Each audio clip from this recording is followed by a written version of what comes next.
안녕하세요. 오늘도 사연 살롱을 찾아주셔서 감사합니다.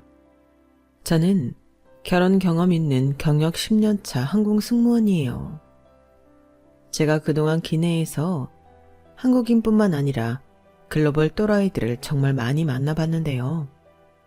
그런 또라이 중 하나가 제 근처에, 그것도 가족이라는 이름으로 엮이게 될 줄 몰랐어요. 지금부터 들으시는 분들이 혀를 끌끌 찰 만한 한 또라이 이야기를 들려드릴게요. 결혼 전 저희는 아빠, 엄마, 여동생, 저 이렇게 4식구였어요. 엄마와 아빠는 정말 인고 부부였고 여동생과 저도 싸운 적 없이 친하게 자랐어요. 우리 가족 분위기는 말 그대로 화목 그 자체였고, 그래서 저와 여동생은 구김살 하나 없이 잘 자랄 수 있었어요.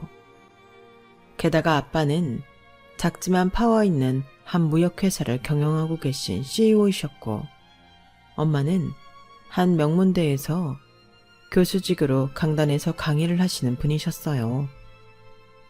아빠와 엄마 덕분에 저희 자매는 경제적으로 큰 어려움 없이 성장할 수 있었지만, 그렇다고 막 사치를 한다거나 분수에 넘는 과소비를 해서 과시욕을 부리는 일은 절대 없었어요. 부모님은 아무리 돈이 있어도 겸손과 절제의 미덕을 항상 강조하셨으니까요. 이런 저희 가족에게도 한 가지 걱정거리는 있었어요. 바로 아빠의 회사 승계 문제였어요. 자식 중에 아들이라도 하나 있었으면 좋았겠지만 딸만 둘인데다가 제 동생은 일찍이 유학 중에 만난 독일인과 결혼해 지금은 독일에서 살고 있거든요. 저는 워낙 어릴 때부터 하고 싶었던 꿈이 승무원이었고, 이걸 알고 계신 부모님들이 제게 회사를 맡기겠다고 하기에는 미안하셨던 거죠. 그리고 객관적으로 제 스스로를 알지만 한 회사 경영을 휘두르며 리더십을 발휘할 수 있는 사람은 확실히 아니었으니까요. 그래서 아빠는 자식 중에 회사를 물려줄 만한 인물이 없으니 아예 외부에서 영입하거나 지금 일하는 직원 중 성실한 사람을 미리 눈여겨봐야겠다고 일찍부터 말씀하셨어요. 그 말을 들을 때마다 저는 괜시리 아빠한테 미안하고는 했어요. 아빠 미안해. 내가 승무원 되는 거 아예 포기하고 대학교부터 경영학이라도 졸업했으면 아빠가 이렇게 고민하지 않아도 됐을 텐데 미안해요. 유지야, 무슨 말을 그렇게 하니? 너나 수지는 내 딸이지만 각자 하나의 인격체들이잖아. 아빠가 사업을 한다고 무조건 너희한테 이어서 하라고 강요하는 건 정말 아니라고 생각해. 그냥 지금까지 우리 4식구 부족한 거 없이 잘 먹고 잘 살았잖아. 나를 마지막으로 이 사업에서 끝내고 싶지만 또 누군가에게는 새로운 기회일 수도 있잖아. 그게 내 자식이면 더 좋겠지만 내 핏줄이 아니더라도 상관없어. 그러니까 아빠한테 미안해하지 마. 그래도 나나 수지 둘 중에 하나라도 아들이었다면 책임감을 더 갖고 물려받을 노력이라도 했을 텐데 나는 그게 마음에 걸려서 그래. 그런 말 하지 마. 성별을 너희가 선택해서 태어났니? 어떻게 보면 다 아빠 불찰이지. 유지야, 정말이야. 마음에 좀 갖지 마. 너 매번 비행 간다고 하고 유니폼 입고 싱긋 웃으면서 나갈 때마다 아빠까지 기분이 다 좋아지더라.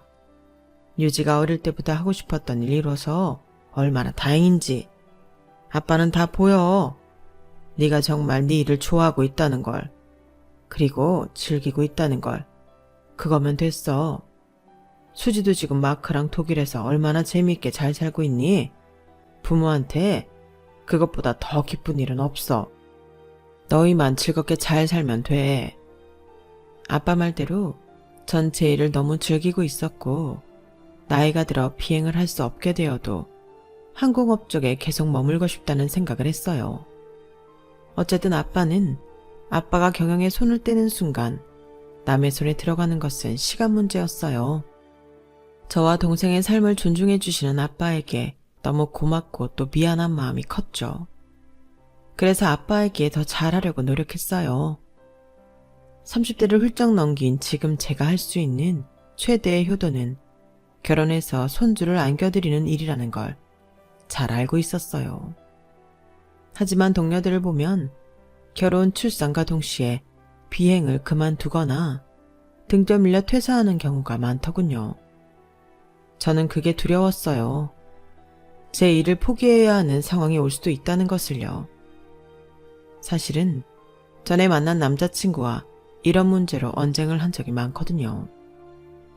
전 남자친구는 얼굴도 잘생겼고 집도 거의 준재벌급으로 굉장히 부유했어요. 그의 부모님은 우리 집과 달리 강압적이었고 결혼하면 여자는 무조건 집에서 남자 내조를 해야 하고 아이를 잘 키우는 것에 집중해야 한다는 조건이 있었죠. 남자친구와 저는 서로 좋아했지만 그는 저와 입장차를 좁히지 못하고 결국 헤어지고 말았어요. 그 후 그는 어떤 여의사와 결혼을 했고 그 여자도 의사라는 직업을 포기하고 집에만 있다고 들었어요. 저도 뭐가 좋은 건지 뭐가 옳은 건지 헷갈리더군요. 그러다 한 남자를 알게 되었어요. 제가 하는 일이 워낙 시간대 고정이 되어 있지 않아 좀 폭넓게 할 수 있는 취미생활이 없을까 하다가 러닝 동호회를 가입했어요. 그분들은 거의 매일 러닝 활동이 있으니 본인이 시간 맞을 때 참여하면 돼서 아주 좋더군요. 그러다 시간대가 꽤 겹치는 남자가 있더군요. 처음에는 눈인사만 건네다 같이 뛰는 시간이 많아지다 보니 자연스럽게 대화를 나누게 되었어요. 제가 스케줄 근무를해서 매일 나오는 건 아닌데 자주 뵙네요. 네, 저는 거의 매일 뛰거든요. 좀 이상할 수도 있는데 비바람 불 때도 눈이 소복소복 쌓였을 때도 러닝을 하면 이상하게 기분이 좋아지더라고요. 웬만하면 빼놓지 않으려고 해요. 아, 그래서 제가 올 때마다 계셨던 거구나. 인사가 늦었네요. 저는 김유지라고 해요. 안녕하세요. 저는 여주승입니다. 그 후 몇 번의 되풀이로 저희는 더 많은 이야기를 하게 되었어요. 그리고 서로에게 호감이 생기기 시작했고요. 유재 씨는 스케줄 꾸무면 무슨 일 하는 거예요? 아, 승무원이에요. 정말요? 완전 멋지다. 어쩐지 키 크고 단아한 이미지 승무원이랑 어울릴 것 같아요. 주승 씨는요? 저는 Q은행 경영관리팀에서 일해요. 그러시구나. 단정한 게 은행 이미지랑 맞으시네요. 제가 하도 범생이같이 생겨서 그런 이야기를 많이 듣기는 해요. 우리 같이 한잔 하죠? 네. 주승 씨와는 급격히 가까워졌고 제가 비행 없는 날에 러닝 외에도 따로 만나는 날이 많아졌어요. 자연스럽게 그와의 교제가 시작되었어요. 저희는 생각보다 말도 잘 통하고 공감대 형성이 잘 되는 커플이었어요. 시간이 흐르면서 결혼에 대해 이야기하기 시작했어요. 하지만 전남친에 대한 안 좋은 기억이 있어 확실히 해두고 싶었어요. 주승씨, 난 결혼해도 내 일을 계속 하고 싶어. 물론 아이가 있더라도. 자기가 서운하게 들릴 수도 있겠지만 난 가정만을 위해 내가 하고 싶은 일을 포기할 수 있는 여자는 아니야. 우리가 결혼하고 아이가 생기는 기쁨도 행복이겠지만 나한테는 일을 하면서 따라오는 성취감도 필요해. 요즘 우리 결혼 얘기가 자꾸 오가는데 이런 건 좀 확실히 못 받고 가고 싶어서 많이 서운했다면 미안해. 유지야, 네가 그렇게 말해주니까 나야말로 너무 고마운걸. 나도 너한테 결혼하고 일 그만두라고 할 생각 추워도 없었어. 요즘이 어떤 세상인데 여자한테 집에 들어 앉아서 살림이나 하라 그래. 난 네가 자기 일 사랑하고 열심히 하는 모습에 반한 거야. 그런데 내가 자기한테 일을 하지 말라고 할 리가 없잖아. 같이 경제적 부담도 나눌 수 있고 난 너무 좋지. 그러니 하나도 걱정할 필요 없어. 정말이야? 그럼 여태까지 그게 걱정이었구나. 우리 이제 순조롭게 결혼 준비만 하면 되겠지? 주승 씨와 깊은 대화를 나눌수록 제 일을 진심으로 존중해주고 있다는 느낌을 받았어요. 결혼을 지체할 이유가 없었죠. 그리고 사실은 주승 씨를 보면서 저는 혼자 다른 생각도 갖고 있었어요. 만약 주승 씨도 받아들이고 그럴 만한 능력이 있는 사람이라면 아빠의 회사를 물려받는 것에 대해서요. 조심스러운 일이라 아직 얘기는 하지 않았지만 그렇게 된다면 서로에게 좋은 일이니까요. 우리는 각자 집에 가서 인사도 드리고 상견례도 순조롭게 진행되었어요. 저는 가족 중에 주승 씨의 여동생이 유독 마음에 들었어요. 처음 봤을 때부터 언니 하면서 친근하게 대해주는 것도 좋았고 애교가 많은 편이었거든요. 마침 제 여동생이 독일에 있어 자주 볼 수 없었는데 아가씨가 친동생처럼 그 부재를 메꿔주는 느낌이어서 저 역시 잘해줬어요. 그렇게 아무 문제 없이 결혼식까지 마칠 수 있었어요. 세상에서 가장 행복한 신부가 된 느낌이었어요. 신혼여행에서 저와 남편은 2년 동안 신혼을 즐기고 아이를 갖자며 가족 계획을 세웠어요.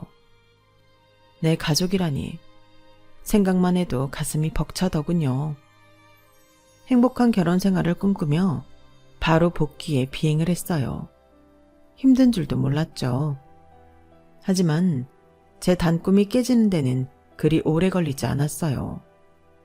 그것도 저희 둘 문제가 아니라 제가 결혼 전까지만 해도 가장 좋아했던 신우이가 눈에 띄게 달라지기 시작하더군요. 신우는 언제부터인가 제 비행 스케줄에 유독 관심이 있어 하면서 알려달라고 하더군요. 사실은 제 스케줄이 아니라 제가 어느 나라에 가는지가 궁금했던 거예요.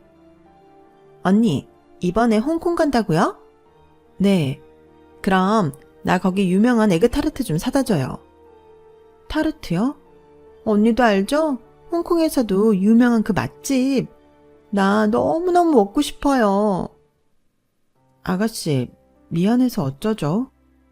이번에 홍콩 가는 건 퀵턴이라서 시내까지 나가서 그걸 사러 갈 시간은 없을 것 같은데요. 그래요? 그럼 1박이라도 하는 비행으로 바꾸면 안 돼요? 그런 건 제 맘대로 할 수 있는 일이 아니어서요. 이런 사소한 부탁부터 시작되었어요. 언니, 이번 비행 호주예요? 나 그럼 그 양털 부츠 사다 주면 안 돼요? 그게 거기서 사면 더 싸다면서요. 저 발목 올라오는 거랑 슬리퍼 타입 2개 부탁해요. 맞다. 양털 장갑도 귀엽던데. 유럽에라도 가는 날에는 난리가 났어요. 언니, 나 가방 하나만요. 내 친구들 그 브랜드 하나씩은 다 갖고 있는데 나만 없어요. 이태리 가서 사면 더 정품이겠죠? 나 큰 거 말고 작은 사이즈로요. 그럼 언니도 갖고 오는데 크게 지면 안 되겠죠? 아니다. 면세점에서 사는 게 더 싼가? 문제는 가는 나라마다 사다 달라는 건 한 보따리인데 정작 제게 돈을 주는 경우는 드물었어요. 정말 살 게 없는 나라에 비행을 갈 때는 면세점에서 초콜릿만 안 사가도 빈정상한 티를 팍팍 내기도 했어요. 결혼 전후로 저를 물주 보듯이 바뀐 신우이가 이해되지 않았어요. 결혼 전에 봤던 그 모습은 어디로 사라졌는지. 하지만 이건 시작에 불과했어요. 갈수록 신우이의 요구와 만행은 점점 저를 질리게 만들었어요. 언니, 저 이번 주에 중요한 소개팅이 있는데 지난번에 언니가 입은 노랑 원피스랑 실버 색상 가방 좀 빌려줄 수 있어요? 아가씨, 그건 저도 프랑스에서 사오고 한 번밖에 안 입었던 건데. 아유, 언니. 그거 입고 소개팅 나가면 왠지 잘 될 것 같은 느낌이란 말이에요. 깨끗하게 입고 돌려줄게요. 네? 어느 날은 제가 아끼는 주얼리 세트를 빌려달라며 독촉하더군요. 언니, 그 목걸이랑 귀걸이 세트 한 번만 할게요. 내일 모레 총 동창회 있는데 그래도 그렇게 블링블링한 거 하고 나가야 안 꿀릴 거 아니에요. 아가씨, 그거 저도 아까워서 진짜 중요한 날에만 차는 목걸이랑 귀걸이에요. 그걸 빌려달라면 제가 좀 곤란해요. 어디 흠집이라도 나면 제가 2배 더 비싼 걸로 사서 드릴게요. 한 번만요. 네? 하지만 결국 그 주얼리 세트는 제 손에 돌아오지 못했어요. 신우이가 분실했거든요. 언니 진짜 미안해요. 동창 애들이랑 간만에 만나 술 먹다 보니까 너무 신나서 클럽 갔었는데 춤추다 어디에 흘렀나 봐요. 어떡하면 좋아. 정말 미안해요, 언니. 제 앞에서 눈물까지 글썽이며 손이 발이 되도록 용서를 빌려군요. 속이 뒤집히고 열불이 났죠. 하지만 거기서 제가 어떻게 2배 더 비싼 걸로 해달라는 말을 할 수 있겠어요. 하지만 그때 제가 쐐기를 박았어야 했나 봐요. 그 뒤로 아가씨는 더 무례해지기 시작하더군요. 한 번은 제가 일주일 정도 오래 머물러야 하는 비행이 있었어요. 워낙 먼 데다가 날씨 때문에 항공기 지연이 많이 돼서 유독 힘든 비행이었어요. 지연에 불만을 품은 승객들은 하나같이 제게 화를 내었고 그날따라 비즈니스 속 기내식까지 적게 실리면서 온통 뒤죽박죽이었어요. 15시간이 넘는 비행을 마치고 겨우겨우 집에 돌아왔어요. 낮이라 남편도 회사에 있을 시간이고 샤워나 하고 한숨 자려고 했죠. 그런데 드레스룸으로 들어서던 그때 제 물건들이 묘하게 자리에서 조금씩 벗어나 있는 느낌이 들었어요. 저는 옷을 색깔별로 정리하는 편인데 눈에 띄게 마구 섞여 있는 옷들이 있었어요. 게다가 제가 항상 가방을 놓는 위치까지 이상하게 바뀌어 있었고요. 도둑이 든 것 같지는 않고 생각하고 있는데 띠디딕딕 하고 문이 열렸어요. 자기야, 왜 이렇게 빨리 퇴근했어? 어머, 아가씨! 문에 서 있는 건 남편이 아닌 신우이였어요. 저도 놀랐지만 신우가 더 놀라 벙쪄 있는 표정이더군요. 언니, 오빠가 언니 내일 온다 그랬는데 일찍 왔네요.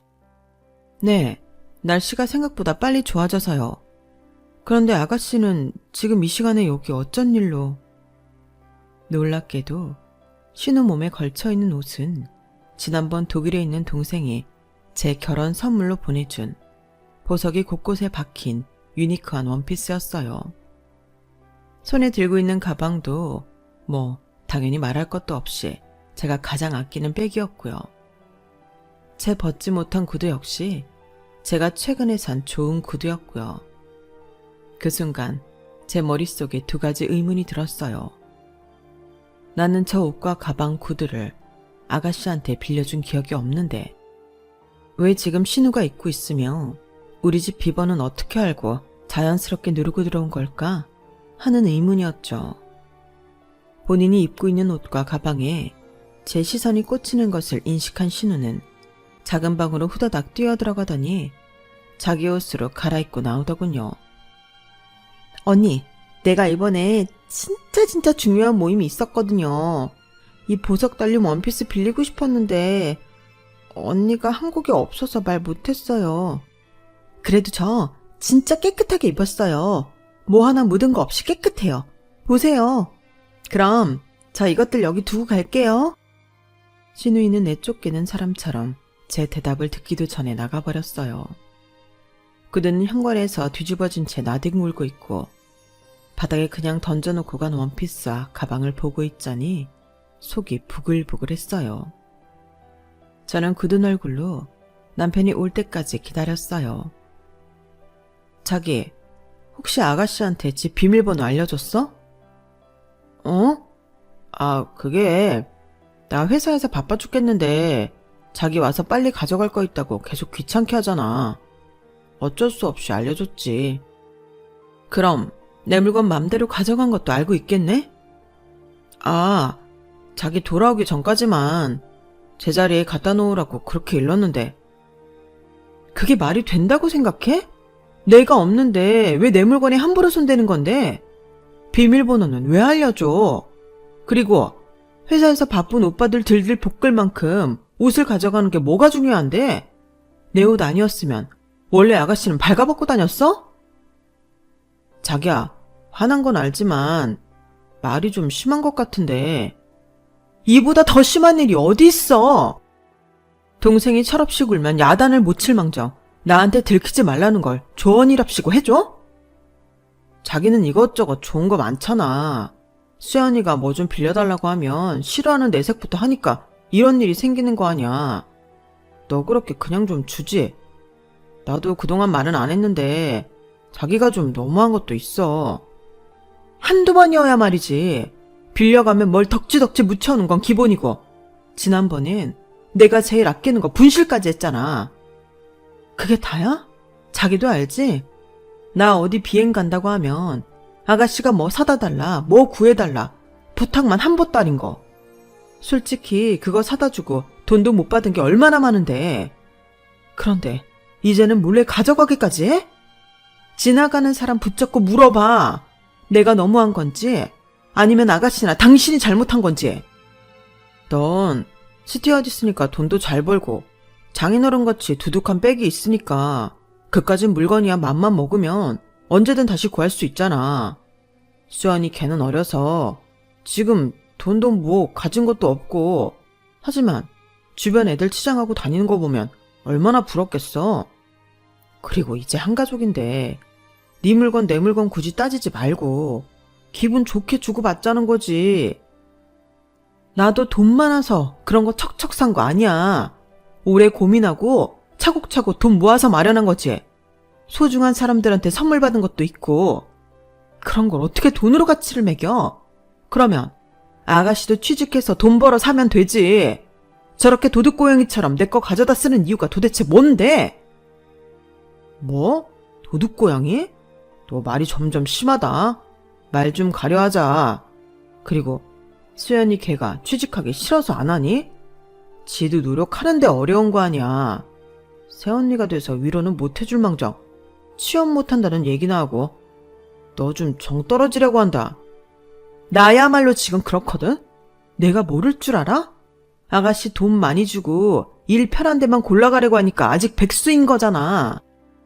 전에 나한테 항공사 면접만 슬쩍 보게 얘기해 줄 수 있냐고 물어봐서 너무 기가 찼다. 여기 들어오려고 몇 년 동안 빡세게 준비하는 애들이 얼마나 많은데 그게 말이 돼? 아가씨는 아무 노력도 없이 나 걸쳐서 면접 보게 해달라고. 진짜 그런 태도로 하면 아무 데서도 일 못해. 와, 너 그까지? 스튜어디스 짓 좀 한다고 수연이를 그렇게까지 무시해? 대단하다, 대단해, 너란 여자. 애초에 잘못한 게 누구인데 왜 나한테만 뭐라 그러는 건데? 남편은 더 이상 말도 섞기 싫다는 표정으로 문을 쾅 닫고 나가버렸어요. 저는 이 상황이 너무 황당했어요. 잘못한 건 분명 신우인데 저희 둘의 싸움으로 변질되었으니까요. 저는 신우이에게 전화를 할까 말까 한참을 고민했어요. 하지만 괜히 또 말 잘못했다가 더 큰 싸움으로 번질까 그만두기로 했죠. 그렇게 남편과의 다툼도 흐지부지 끝났고 신우 역시 다음에 절 만났을 때도 사과나 미안한 기색 없이 전처럼 대하더군요. 기가 찼지만 사람 고쳐 쓰는 거 아니라고. 그냥 앞으로는 적당한 거리를 두고 지내야겠다 생각했어요. 그리고 얼마 후 제 생일이 되었어요. 남편과 친정에 가서 엄마 아빠랑 저녁 식사 겸 생일 파티를 하고 집에 돌아왔어요. 그때 휴대폰에 알림이 울려보니 신우가 보냈더군요. 언니 생일 축하해요. 제가 치킨 쿠폰 쏠 테니까 오늘 오빠랑 약식으로 맛있게 먹고 좋은 밤 보내요. 생전 뭐 빌려달라거나 사다 달라 할 때나 제게 연락하던 신우였는데 그 문자를 받고 내심 놀랐어요. 아가씨가 이런 것도 할 줄 아는 사람이었어? 아니면 그동안 나한테 했던 게 미안해서 정신을 좀 차린 건가? 아무튼 고맙긴 하네. 가격이 비싸고 저렴하고를 떠나 제가 이 집에 시집와서 신우에게 처음 받아보는 기프티콘에 혼자 살짝 기분이 좋아졌어요. 하지만 혹시나 했던 생각이 역시나로 바뀌는 건 그리 오래 걸리지 않았어요. 제 생일이 있고 보름 뒤가 바로 신우의 생일이었어요. 저도 받은 게 있어 보답하고자 맛있는 케이크와 좋은 향수 하나를 선물할까 생각 중이었어요. 그때 신우에게 사진 몇 장과 문자가 왔어요. 언니, 이 패딩 어때요? 예쁘죠? 요즘 날이 갑자기 추워졌는데 제가 입고 다닐 겉옷이 없어서요. 혹시 지금 제 생일 선물 고민 중이라면 이거 사줄 수 있어요? 미리 감사해요. 알라뷰 언니. 저는 사진을 자세히 보면서도 제 눈을 의심했어요. 너무 기가 차서 말이 안 나오더군요. 신우가 사달라는 패딩은 고가 중에서도 최고가 브랜드였거든요.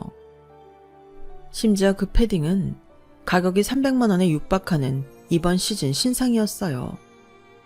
그런데 그 비싼 옷을 생일 선물로 사달라뇨. 기가 막히고 코가 다 막히더군요. 제 생일에는 치킨 기프티콘 하나 달랑 보내주고 자기 생일에는 비싼 패딩을 사달라고 요구하다니.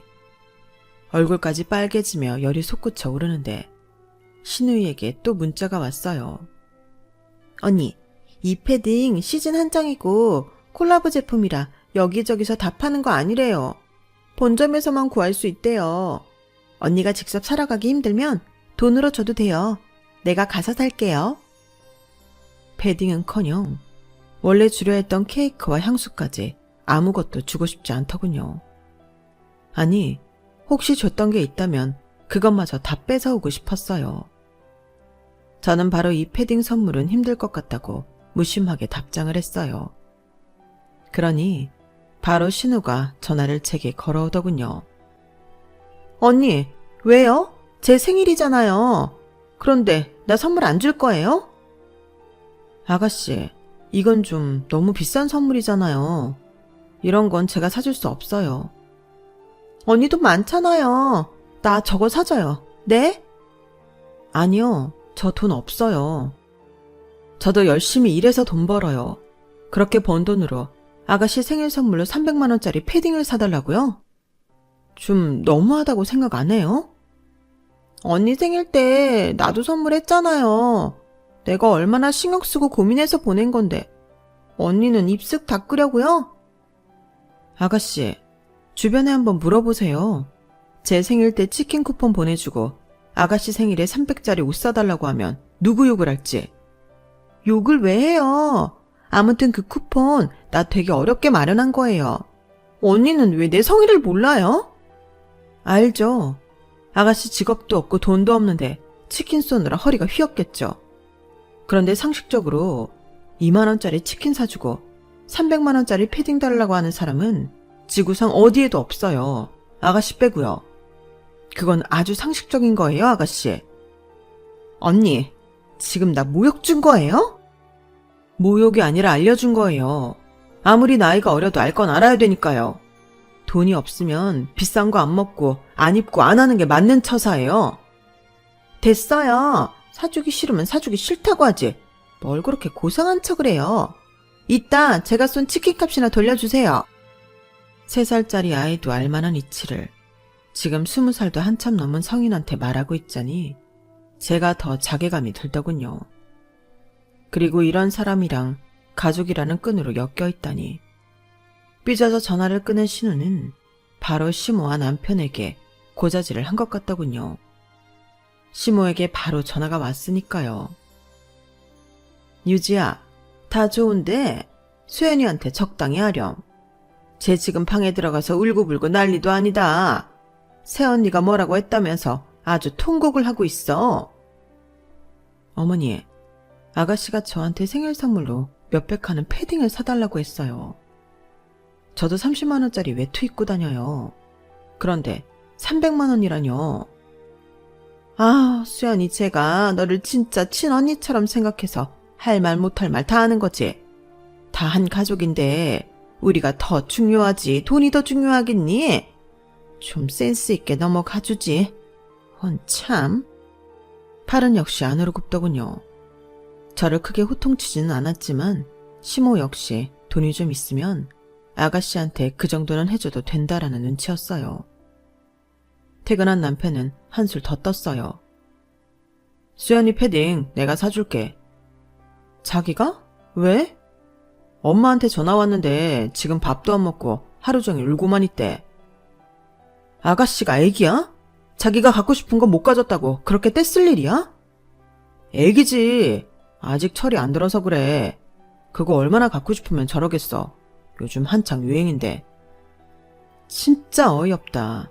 아가씨를 망치는 건 가만 보니까 당신이랑 어머님이네. 그렇게 오냐오냐 하는데 아가씨가 나중에 어떻게 독립적으로 살겠어? 나도 수연이 나이 때는 그랬어. 갖고 싶은 거 있으면 꿈에도 나타나고 훔치고도 싶었다고. 게다가 생일이잖아. 생일이 뭐 대수야? 얼마 전 내 생일 때 치킨 쿠폰 보내준 거 당신도 알지? 속으로 은근히 감동하고 있었는데 웬걸? 다 속셈이 있는 거였어. 나한테 그 비싼 옷을 사달라고. 그런데도 지금 이 상황에 내가 이상한 거야? 너는 돈도 잘 벌고 집도 괜찮잖아. 그리고 수연이가 널 심적으로 얼마나 의지하는데. 경제적으로 날 의지하는 거겠지. 아무튼 그거 절대 사주지 마. 우리들이 정말 경제 공동체야. 1, 2만 원도 아니고 그렇게 큰 돈 상의 없이 쓰지 마. 하지만 이 얼토당토 않는 패딩 사건은 정말 발톱의 때만큼도 아니었다라는 걸 몇 개월 흐른 후에 다시 한번 깨닫게 되었어요. 신우가 갑자기 결혼을 하겠다고 한 거예요. 아가씨가 결혼한다고? 만나던 남자가 있었어? 아니, 친하게 지내던 동창이 있었는데 어찌저찌 하다가 사귀고 결혼하자는 말이 나왔나 봐. 아가씨 가진 돈 하나도 없잖아. 무슨 돈으로 결혼을 해? 뭐 알아서 하겠지. 아가씨 혹시 임신했어? 저의 질문에 남편은 쉽사리 대답하지 못했어요. 알고 보니 정말 신우는 어릴 때부터 동창이었던 남사친과 술을 먹고 하룻밤을 보냈고 덜컥 임신을 하고 말았더군요. 애를 해치는 건 양쪽 집안 다 원하는 방법이 아니고 그냥 둘이 빨리 결혼시키자. 이렇게 결론이 났던 거죠. 결혼할 남자 역시 배움의 끈이 길지는 않았고 얼마 전에 동네 은행에 보안 경비로 취직했다고 하더군요. 상황이 어쨌든 임신과 결혼 두 가지 경사가 함께 있으니 축하는 해줘야겠더라고요. 아가씨 잘 지냈어요? 어머 언니, 언니도 잘 지냈어요? 저야 뭐 맨날 똑같죠. 오늘 오빠한테 들었는데 아가씨 결혼한다면서요? 진짜 축하해요. 아이 축하는 무슨, 배불러서 드레스 입기 싫은데 큰일이에요. 결혼식은 금방 끝나요. 걱정 마요. 그리고 중요한 아기 천사가 왔잖아요. 걱정이에요. 앞으로 살도 많이 찌고 할 텐데. 애기 낳으면 금방 다 빠질 거예요. 신혼집은 어디로 구했어요? 아직 우리가 가진 게 없어서 그냥 오빠네 엄마 집에 들어가 살기로 했어요. 빨리 돈 벌어서 나오도록 해야죠 뭐.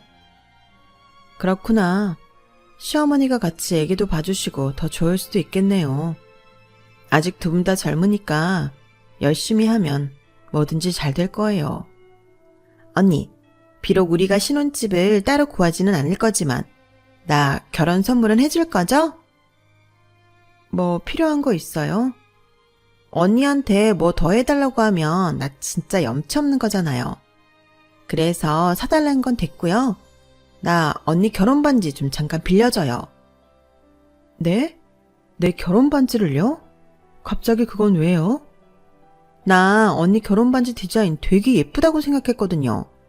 그런데 그거 백화점에서 산 것도 아니라면서요? 네, 제 친한 친구가 주얼리 디자이너라서 특별히 하나밖에 없는 디자이너로 해준 거예요. 세공도 그 친구가 다 해준 거니까요. 그러니까요. 그 반지 잠깐만 빌려주면 나 그거 비슷하게 결혼 반지 디자인해서 만들고 다시 갖다 줄게요. 정말 소원이에요, 언니. 네? 사실 탐탁치는 않았어요. 말한 것처럼 1캐럿 다이아몬드가 세팅된 제 결혼 반지에는 세상에 유일무이한 반지였어요. 친한 친구가 제 결혼 선물로 예쁘게 디자인해서 만들어준 거였거든요. 당연히 백화점이고 어디서도 살 수 없는 반지였죠. 그런데 신우이가 그 디자인이 마음에 든다면서 비슷하게 만들 수 있게 반지를 빌려달라고 한 거예요. 가능하다면 거절을 하고 싶었어요. 언니, 나 그동안 언니한테 진짜 잘못한 거 알아요. 나도 이제 결혼할 때 되니까 철이 좀 들었나 봐요. 내 마지막 부탁이에요. 언니도 뭐 엄청 기분 좋게 빌려줄 수는 없겠지만 이번 한 번만요. 대신 내가 언니 거랑 완전히 똑같이 하지는 않을게요. 디자인 약간 변형해서 할 테니까 제발 허락해줘요. 혹시 알아요? 제 주변 사람들이 반지 보고 예쁘다고 하면 제가 또 언니 친구 홍보해줄 수도 있잖아요. 말이나 못하면 밉진 않을 텐데 신우이는 결혼을 앞두고 철이 잔뜩 든 것처럼 말하며 저를 설득하더군요. 생각해보니 뭐 매일 제가 결혼 반지를 끼고 다니는 것도 아니고 신우 말처럼 제 친구 홍보 효과도 있을 수 있으니 제 반지를 빌려주기로 했어요.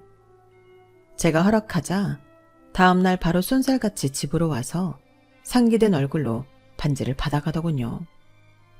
그 모습을 보니 안쓰럽기도 하고 아직 정신 못 차렸구나 싶기도 했어요. 신우는 직업도 없이 돈 한 푼 없이 결혼하는 거고 남편 될 사람도 보안 경비로 일하면서 받는 월급이 그다지 많은 것도 아닐 텐데 아직도 결혼 반지에 목숨을 거는 모습이 좀 한심했죠. 앞으로 아기도 나올 거고 들어가는 돈도 많을 텐데 반지 같은 건 좀 심플하게 하고 더 현명한 방법으로 돈을 모으면 좋을 것 같다고 충고하고 싶었지만 결국 꾹 참았어요.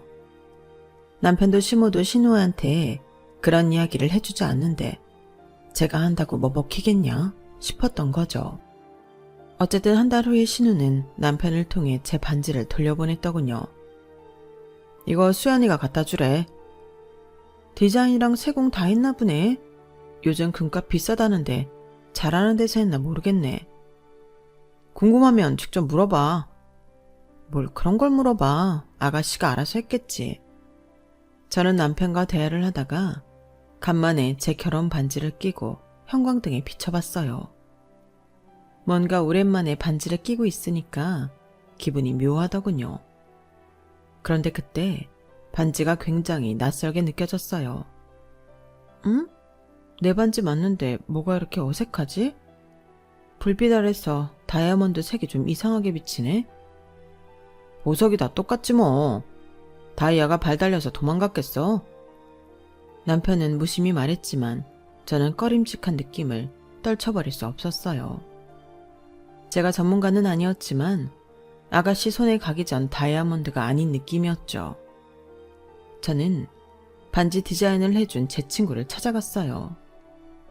그 친구는 눈으로만 보고 바로 한마디 하더군요. 너 왜 다이아몬드 바꿨어? 그게 무슨 소리야? 너 거 내가 1캐럿 다이아 내가 여기 박아줬잖아. 근데 빛깔이 이게 뭐야? 그 좋은 다이아 어디에 버리고 짜구려 큐빅을 갖다 끼운 거야? 저는 너무 놀라서 친구에게 상황을 설명했고 친구는 전문 다이아몬드 테스트키를 바로 갖다 댔어요. 야, 뭐냐? 네 신우이란 사람? 이거 큐빅이야. 뭐? 확실해? 이것 봐. 다이아몬드면 이 기계에서 소리가 나야 돼. 지금 아무 소리도 안 나잖아. 그냥 육안으로만 봐도 빛깔이 싸구려구만. 그리고 돋보기로 자세히 보면 다이아몬드를 잡고 있던 발들이 벌어졌던 찍힘 자국이 있어. 원래 있던 걸 빼고 다른 걸 새로 넣었다는 이야기지 뭐냐? 네 신우이 소름 돋네? 진짜 소름 돋는 건 저였어요. 제 반지를 빌려가 다이아를 바꿔치게 하다뇨. 저는 반신반의하며 시댁으로 달려갔어요. 마침 시모와 아가씨가 과일을 먹고 있더군요. 유진이가 이 시간에 웬일이니? 아, 어머니. 지나가는 길에 잠깐 들렀어요. 식사는 하셨어요? 다 먹고 과일 먹는 중이었어. 아가씨도 있어요? 그럼 지금 TV 보면서 과일 먹어. 저 그럼 잠깐 들어가도 될까요? 물론이지. 얼른 들어와. 소파에 널브러져 포커질을 하던 신우는 들어오는 저를 보고 약간 놀라는 눈치였어요.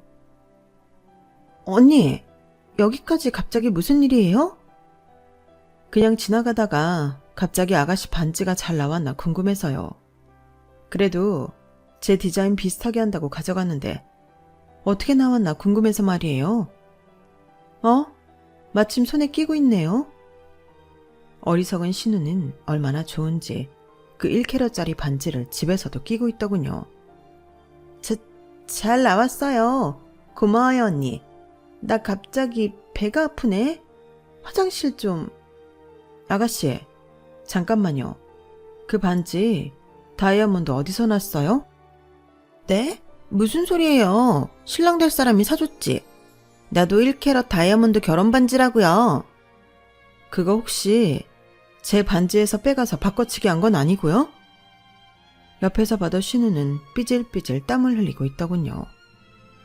시모는 영문도 모른 채 저와 신우를 번갈아 보고만 있었어요. 아가씨, 안 들킬 줄 알았어요? 다이아몬드가 그렇게 욕심났어요? 이렇게 나쁜 짓을 할 만큼? 그게 아니라 잠깐 끼고 돌려주려고 했어요. 이미 바꿔서 세팅까지 다 해놓고 잠깐 끼고 돌려주려고 했다고요? 지나가던 개가 웃겠네요. 어머니, 똑똑히 들으셨죠? 아가씨가 제 결혼 반지 빌려가서 원래 있던 다이아몬드는 빼가고 여기에 큐빅을 대신 넣어놓은 거예요. 지금 아가씨가 끼고 있는 반지가 제 다이아고요. 어머나 수연아, 너 정말 그랬어? 왜 그랬어? 나도 다이아 반지 갖고 싶었단 말이야. 아가씨, 구할 수 없으면 그런 욕심을 버렸어야죠. 욕심을 부리고 싶으면 능력과 돈을 벌어야 하는 거고요. 지금 이건 절도예요, 절도. 저는 더 이상 사람 같지도 않은 신우와 이야기하고 싶지 않더군요. 저는 분통을 터뜨리며 택시를 타고 집으로 돌아왔어요. 남편 퇴근 후 저는 모든 것을 이야기했고 심각한 얼굴로 듣고 있던 남편은 그제야 진실을 말하더군요. 우리 결혼 때 장인어른이 해주신 시계 그거 팔아서 수연이 결혼 보태라고 줬는데 그걸로 반지한 것 같아. 뭐? 그게 얼마짜리 시계인데 그걸 줘? 국내에서는 구하기도 힘든 거야. 알아. 나는 수연이가 이제 결혼도 하고 부모도 되니까 철이 들 줄 알았지. 다 내 잘못이다. 진짜 이 집안 구제불능이다. 오빠나 여동생이나 다 미쳤네. 저는 당장 짐을 챙겨 나와 친정으로 갔고 부모님께 모든 이야기를 털어놓았어요. 유지야, 그런 물건들은 돈이 있으면 얼마든지 살 수 있어. 하지만 그런 인성은 타고난 거라 절대 고칠 수 없어. 네가 앞으로도 마음고생 많이 할 것 같아 우리는 걱정이다. 결국 긴 상의 끝에 저는 남편과 이혼하기로 했어요. 남편은 본인이 다 잘못했으니 제가 하는 모든 결정에 따르겠다는 태도였거든요. 시모는 전화로 신우가 어려서 그런 거니 이해하라고 말하길래 더 이상 듣지도 않고 끊어버렸어요. 더 놀라운 건 이혼하는 과정에서도 결국 이혼하고 나서도 그 신우한테는 연락 한 번 없었다는 거예요. 끝까지 남편만 제게 미안하다고 하며 신우 반지에서 빼낸 다이아몬드를 돌려주더군요. 남편과는 특별히 악감정은 없었지만 저런 시댁과 더 이상 엮이고 싶지 않았어요. 참, 이제 와서 하는 말인데 나 우리 아빠 회사 당신한테 승계받게 할까 생각한 적 있어. 우린 딸만 있고 회사 경영은 아예 모르니까. 그래서 당신을 후보로 생각했었는데 지금에서라도 이렇게 인연이 끝나서 얼마나 다행인지 몰라. 다 물려주고 나중에 알았으면 상상도 하기 싫으네. 뭐? 회사? 아버님 회사? 남편의 망연자실한 표정을 뒤로하고 저는 법원을 떠났어요. 오늘 이 사실을 알고 난 다음에도 저 시댁에서 신우한테 사랑스러운 우리 동생, 우리 딸 할 수 있을지 궁금하긴 하네요. 이혼녀라는 꼬리표를 달았지만 저는 지금 홀가분하고 좋아요. 앞으로도 제일 열심히 하면서 더 행복해질 일만 남았다고 생각하거든요. 들으시는 여러분도 항상 행복하시길 바래요. 여러분, 사연 댓글에 응원과 현명한 조언 부탁드려요. 좋아요와 구독은 저에게 큰 힘이 됩니다. 오늘도 좋은 일 가득하세요.